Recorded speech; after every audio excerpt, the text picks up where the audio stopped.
నమస్కారం, ఈటీవీ భారత్ కు స్వాగతం. మీరు చూస్తున్నారు న్యూస్ టైం. శంకుస్థాపనలు కాదు, ప్రారంభోత్సవాలు జరగాలి. కడప స్టీల్ ప్లాంట్ వచ్చి ఉంటే వేల మందికి ఉద్యోగాలు వచ్చేవన్న చంద్రబాబు. వ్యతిరేక ఓటు చీలకుండా ఉండాలనే పొత్తులని వ్యాఖ్య. పిఠాపురంలో అత్యధిక మెజారిటీతో గెలుస్తాం, తన కోసం వర్మ సీటు త్యాగం చేశారన్న పవన్. జనసేనాని గెలుపు కోసం పనిచేస్తానన్న Varma.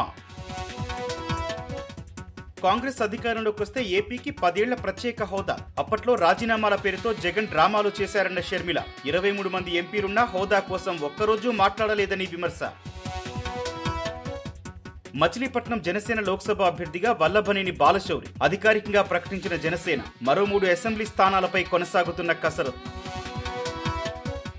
విశ్వాసఘాతుకానికి trade mark Jaganmohan Reddy. CM ఎన్నో అబద్ధాలు చెబుతున్నారన్న బీజేపీ నేత దినకర్. రాష్ట్రంలో జగన్ అరాచక పాలన చూస్తున్నామని వెల్లడి.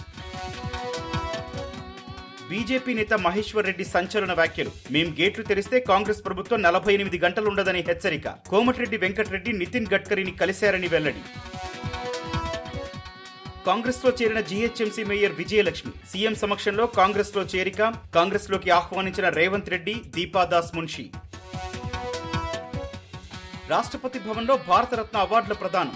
నలుగురికి భారతరత్న అందజేసిన రాష్ట్రపతి. రేపు అడ్వాణీ ఇంటికెళ్లి అవార్డు ప్రదానం చేయనున్న రాష్ట్రపతి, ప్రధాని. ఢిల్లీ మద్యం కేసులో మరో మంత్రికి ఈడీ సమన్లు. ఆప్ మంత్రి కైలాష్ గెహ్లోత్ కు సమన్లు జారీ. ఢిల్లీ ప్రభుత్వంలో హోం, రవాణా, న్యాయశాఖ మంత్రిగా ఉన్న కైలాష్. బీజేపీ ఎన్నికలకు మేనిఫెస్టో కమిటీ ఏర్పాటు. రాజ్నాథ్ సింగ్ అధ్యక్షతన 27 మందితో కమిటీ. కమిటీ కన్వీనర్ గా నిర్మలా సీతారామన్, కో కన్వీనర్ గా పీయూష్ గోయల్.